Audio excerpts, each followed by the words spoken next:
Pasado na sa committee level ng Kongreso ang panukala ni 2nd District Representative Ferdinand Hernandez na pag-convert sa South Cotabato State College o SCC sa Surala para maging State University.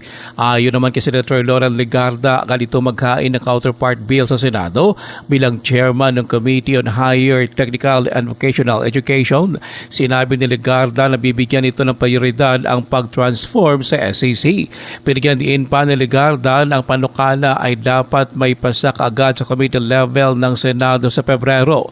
Ito ayon pa kay Legarda ay para matalakay kaagad sa bicameral committee. One hearing lang dapat mapasa na namin sa buwan ng Pebrero para sa Marso ang BICAM ay maging batas na at maging South Cotabato State University. Si Senator Loren Legarda, ayon pa kay Legarda, hindi sapat ang libreng matrikula lang sa mga estudyante ng SCC.